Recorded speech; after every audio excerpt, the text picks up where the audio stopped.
Hi everyone, it's Andrew here at Plainfield Public Library and I'm back with another episode from our classic serials. Classic novels serial. We're on episode, episode 9 now of Treasure Island by Robert Louis Stevenson. And it's one of a whole bunch of books that we've been reading over the last couple of years, in fact. This is episode 9 of this one, but we've done a whole bunch of other books before this, actually on our Facebook channel.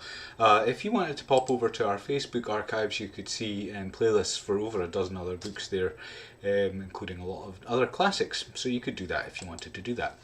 But let's head on back to Treasure Island now, and where we left things last time was with Jim Hawkins had just gone and cut the Hispaniola adrift in order to kind of sabotage the pirates, that is. But this didn't have exactly the desired effect. The Hispaniola seems to be heading out to sea, as does his coracle, as far as he can tell, and he seems to be in the greatest peril.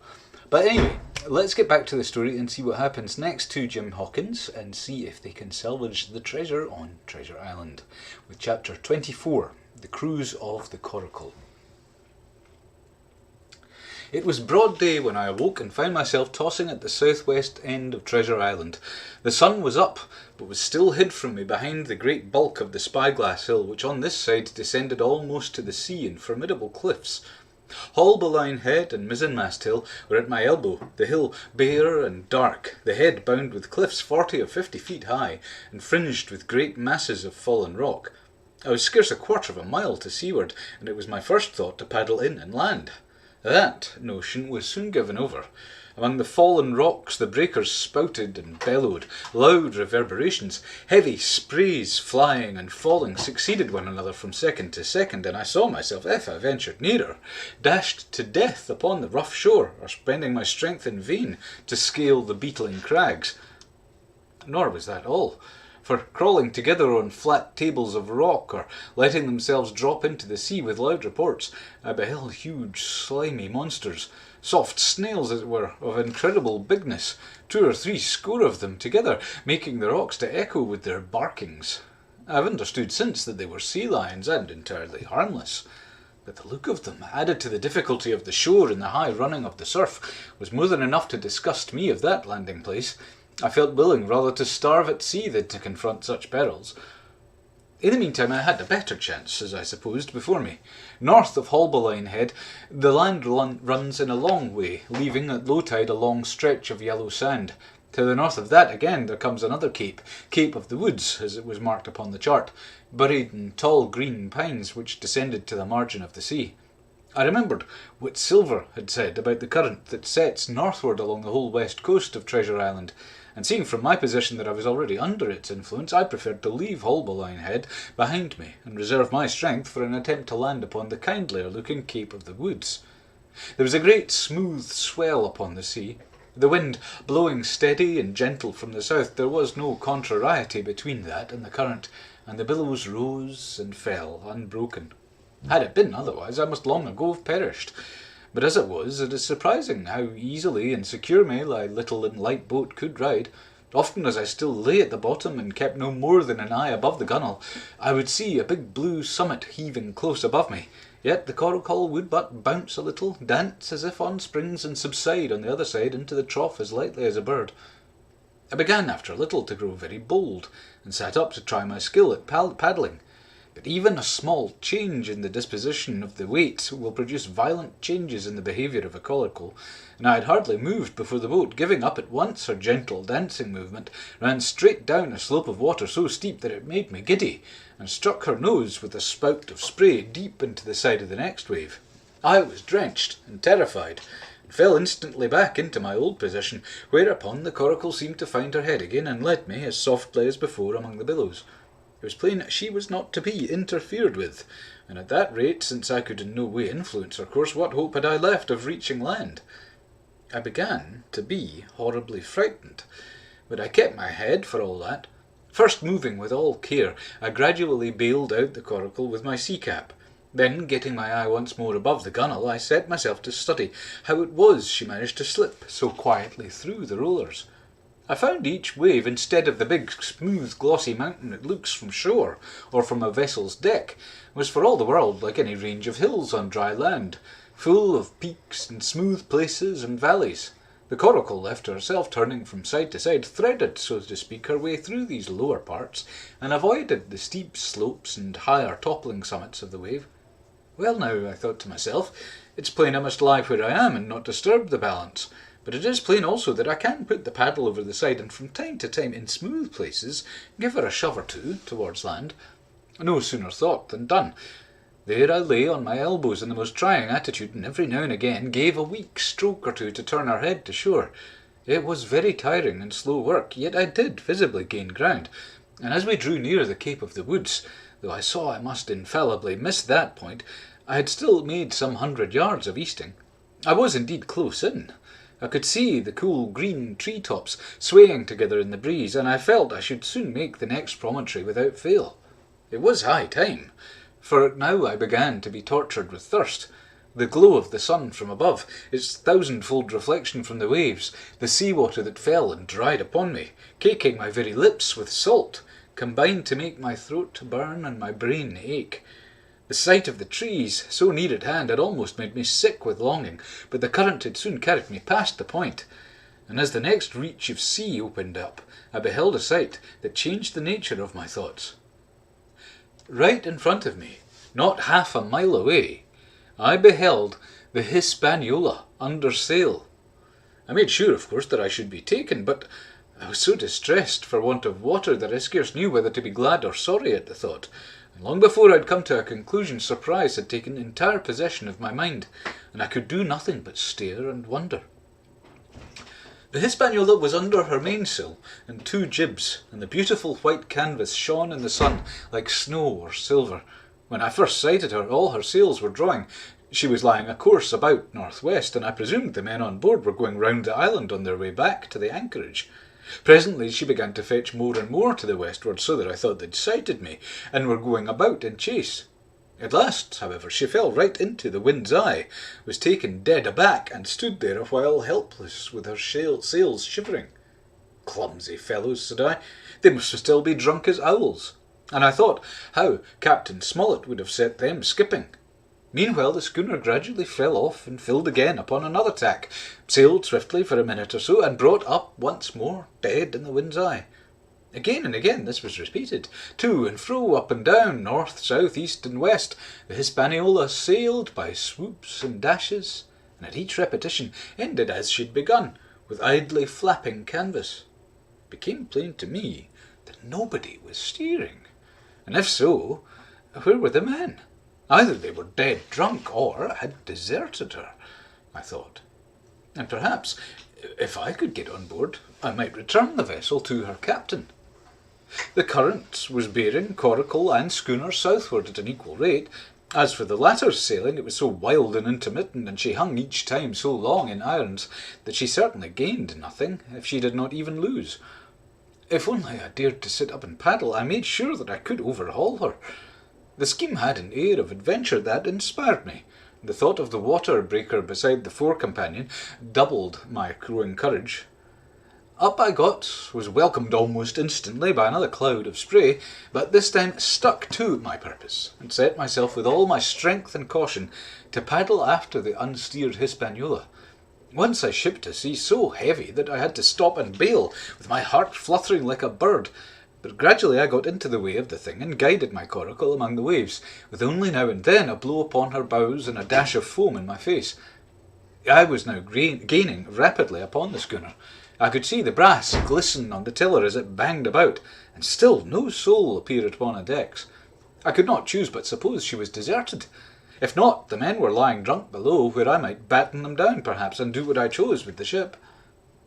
For some time she had been doing the worst thing possible for me, standing still. She headed nearly due south, yawing, of course, all the time. Each time she fell off, her sails partly filled, and these brought her in a moment right to the wind again. I said this was the worst thing possible for me, for helpless as she looked in this situation, with the canvas cracking like cannon and the blocks trundling and banging on the deck, she still continued to run away from me, not only with the speed of the current, but by the whole amount of her leeway, which was naturally great. But now at last I had my chance. The breeze fell for some seconds, very low, and the current gradually turning her, the Hispaniola revolved slowly round her centre, and at last presented me her stern, with the cabin window still gaping open and the lamp over the table still burning on into the day. The mainsail hung, drooped like a banner. She was stock still, but for the current. For the last little while I had even lost, but now, redoubling my efforts, I began once more to overhaul the chase. I was not 100 yards from her when the wind came in again like a clap. She filled on the port tack and was off again, stooping and skimming like a swallow. My first impulse was one of despair, but my second was towards joy. Round she came till she was broadside on to me, round still till she had covered half, and then 2/3, and then 3/4 of the distance that separated us. I could see the waves boiling white under her forefoot. Immensely tall she looked to me from my low station in the coracle, and then of a sudden I began to comprehend. I had scarce time to think, scarce time to act and save myself. I was on the summit of one swell when the schooner came stooping over the next. The bowsprit was over my head. I sprang to my feet and leapt, stamping the coracle under water. With one hand I caught the jib boom while my foot was lodged between the stay and the brace, and as I clung, still there panting, a dull blow told me that the schooner had charged down upon and struck the coracle, and that I was left without retreat on the Hispaniola. Chapter 25. I strike the Jolly Roger.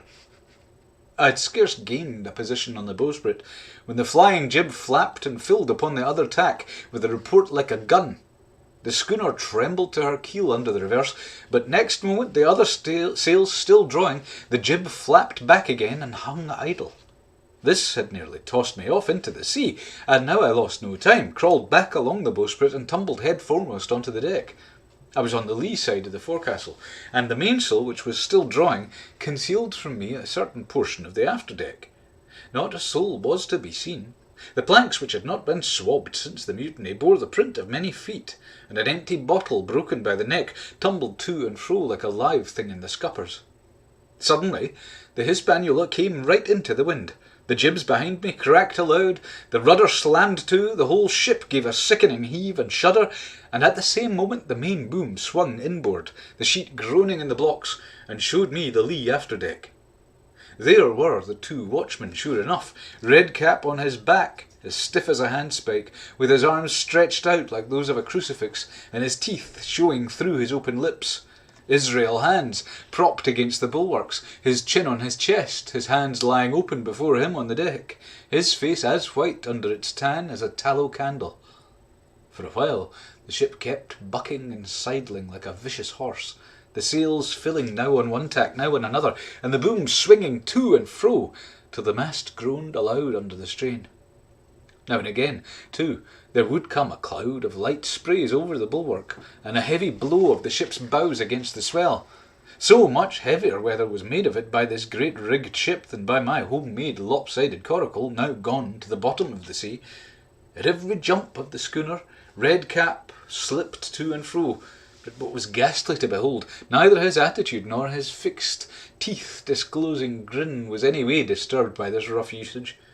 At every jump, too, Hands appeared still more to sink into himself and settle down upon the deck, his feet sliding ever the further out, and the whole body canting towards the stern, so that his face became little by little hid from me, and at last I could see nothing beyond his ear and the frayed ringlet of one whisker. At the same time I observed around both of them splashes of dark blood upon the planks, and began to feel sure that they had killed each other in their drunken wrath.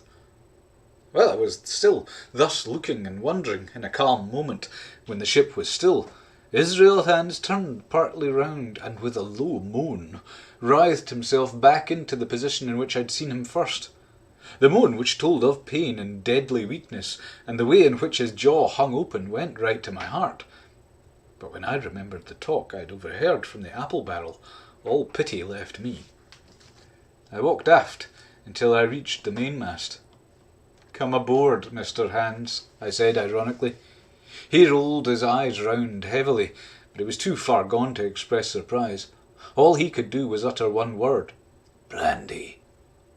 It occurred to me there was no time to lose, and dodging the boom as it once more lurched across the deck, I slipped aft and down the companion stairs into the cabin.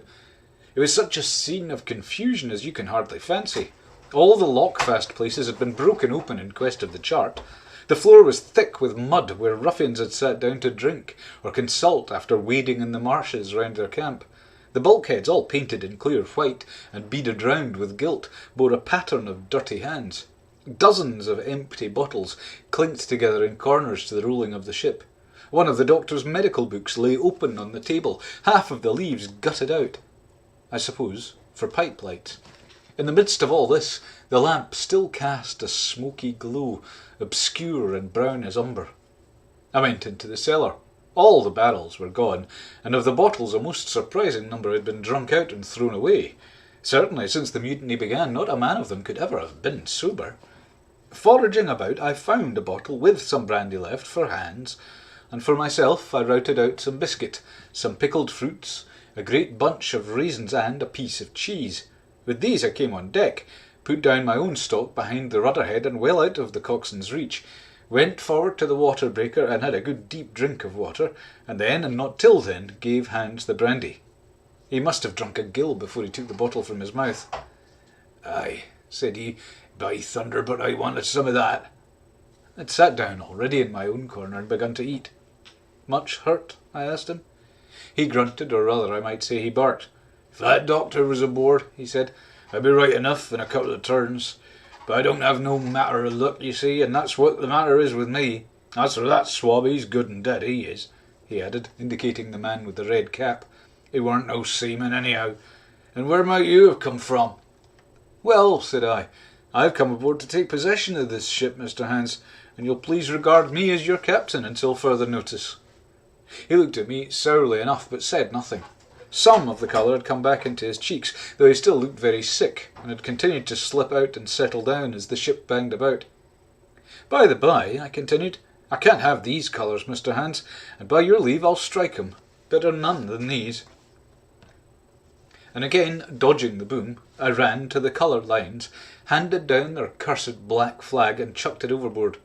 "God save the King," said I, waving my cap, "and there's an end to Captain Silver."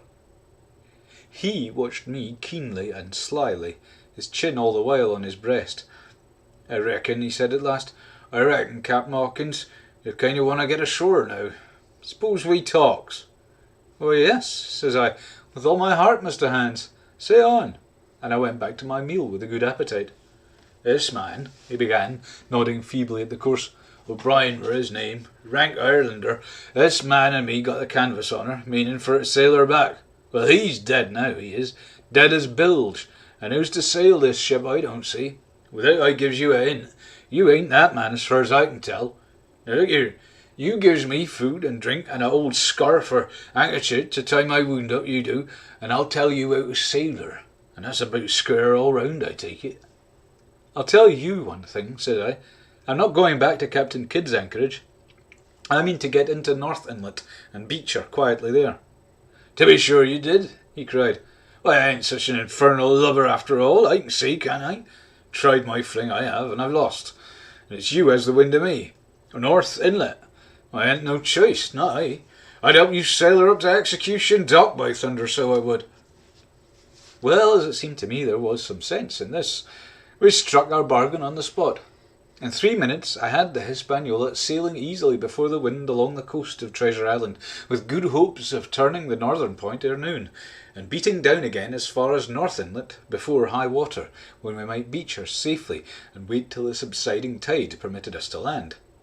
Then I lashed the tiller and went below to my own chest, where I got a soft silk handkerchief of my mother's. With this and my aid, Hans bound up the great bleeding stab he'd received in the thigh, and after he'd eaten a little and had swallowed 1 or 2 more of the brandy, he began to pick up visibly, sat straighter up, spoke louder and clearer, and looked in every way another man. The breeze served us admirably. We skimmed before it like a bird, the coast of the island flashing by and the view changing every minute. Soon we were past the highlands and bowling beside low sandy country, sparsely dotted with dwarf pines. And soon we were beyond that again, and had turned the corner of the rocky hill that ends the island on the north.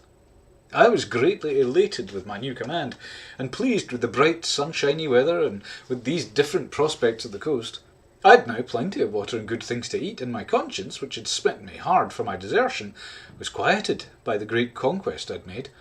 I should, I think, have had nothing left for me to desire, but for the eyes of the coxswain as they followed me derisively about the deck, and the odd smile that appeared continually on his face. It was a smile that had in it something both of pain and weakness, a haggard old man's smile that had in it, but there was besides that a grain of derision, a shadow of treachery in his expression as he craftily watched and watched and watched me at my work. Chapter 26. Israel Hands. The wind, serving us to a desire, now hauled into the west. We could run so much the easier from the north-east corner of the island to the mouth of the North Inlet. Only as we'd no power to anchor and dared not beach her till the tide had flowed a good deal further, time hung on our hands. The coxswain told me how to lay the ship to. After a good many trials I succeeded, and we both sat in silence over another meal.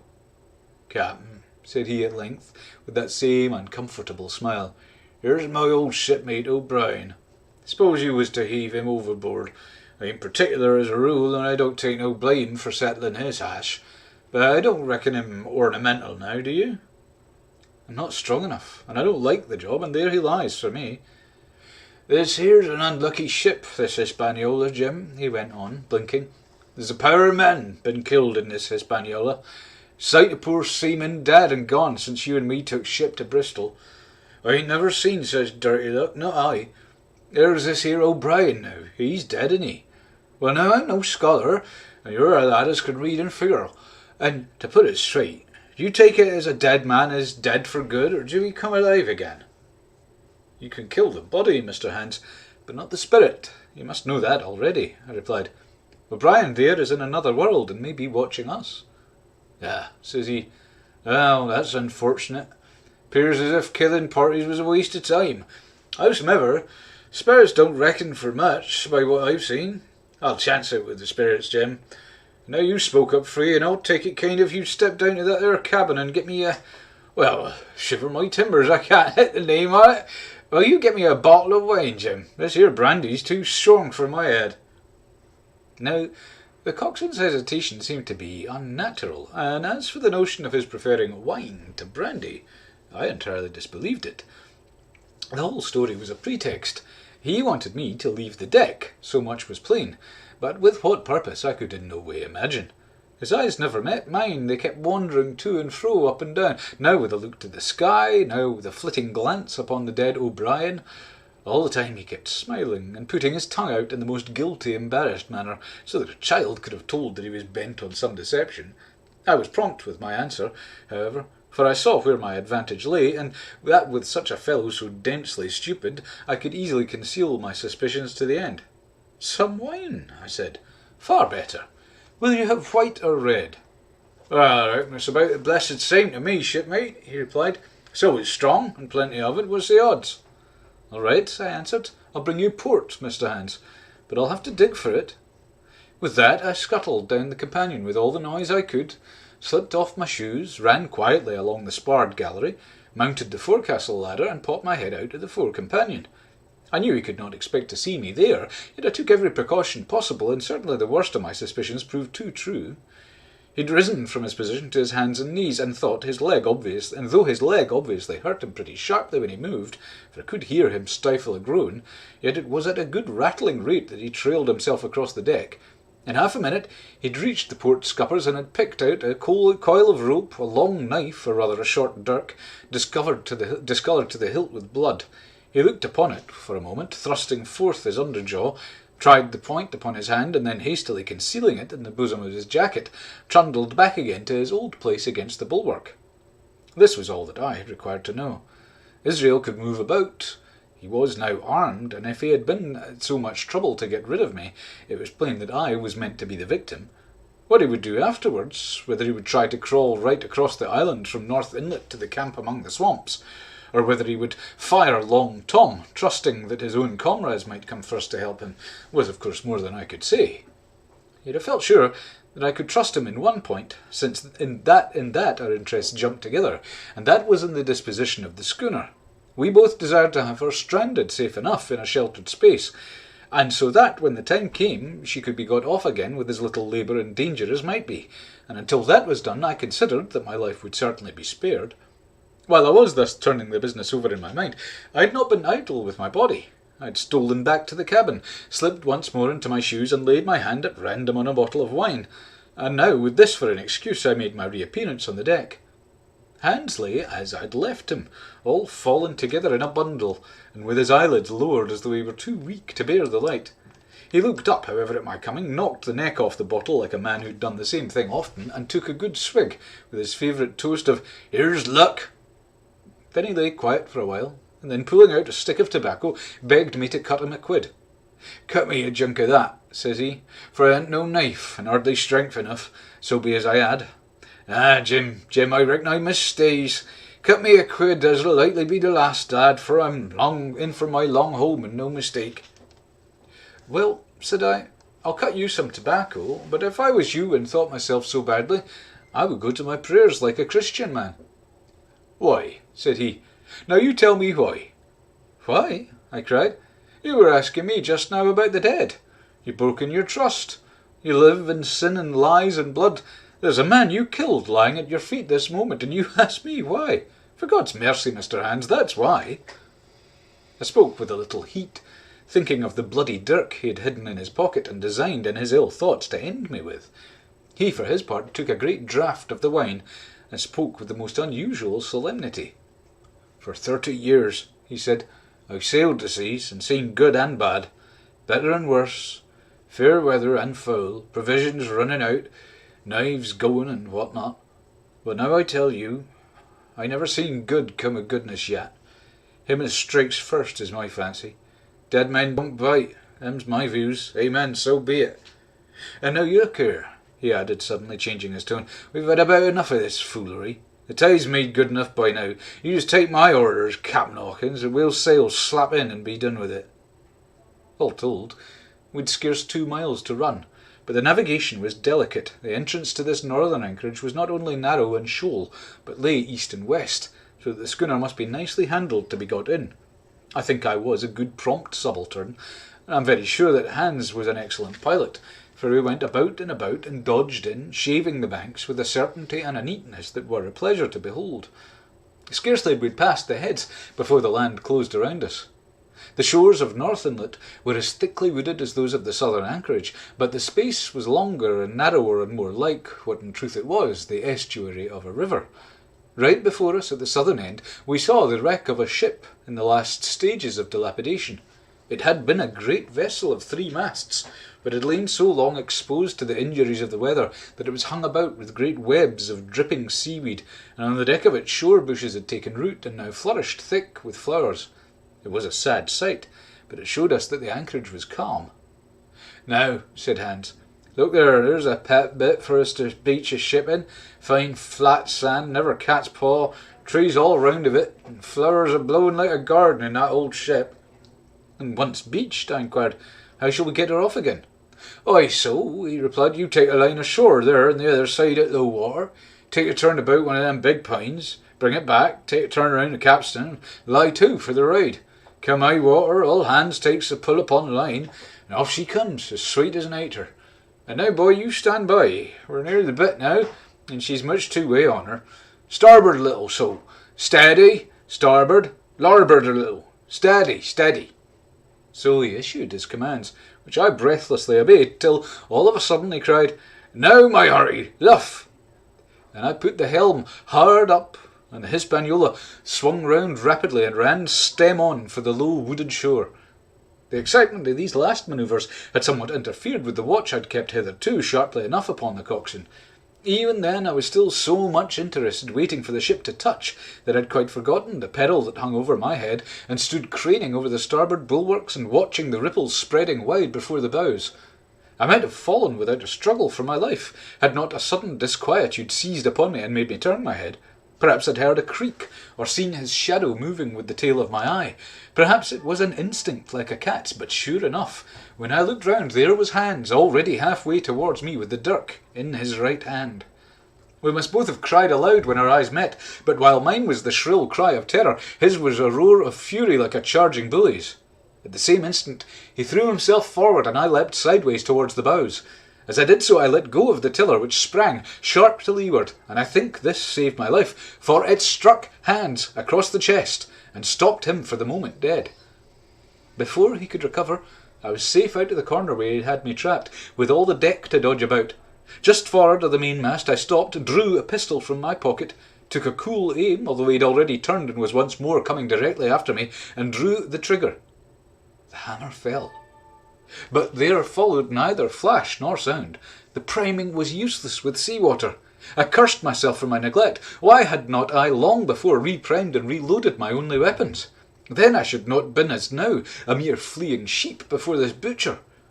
Wounded as he was, it was wonderful how fast he could move, his grizzled hair tumbling over his face, and his face itself as red as a red ensign with his haste and fury. I'd no time to try my other pistol, nor indeed much inclination, for I was sure it would be useless. One thing I saw plainly, I must not simply retreat before him, or he would speedily hold me boxed into the bows, as a moment since he had so nearly boxed me in the stern. Once so caught, and 9 or 10 inches of the blood-stained dirk would be my last experience on this side of eternity. I placed my palms against the mainmast, which was of a goodish bigness, and waited, every nerve upon the stretch. Seeing that I meant to dodge, he also paused, and a moment or two passed in feints on his part and corresponding movements upon mine. It was such a game as I'd often played at home about the rocks of Black Hill Cove, but never before, you may be sure, with such a wildly beating heart as now. Still, as I say, it was a boy's game, and I thought I could hold my own against an elderly seaman with a wounded thigh. Indeed, my courage had begun to rise so high that I allowed myself a few darting thoughts on what would be the end of the affair, and while I saw certainly that I could spin it out for long, I saw no hope of any ultimate escape.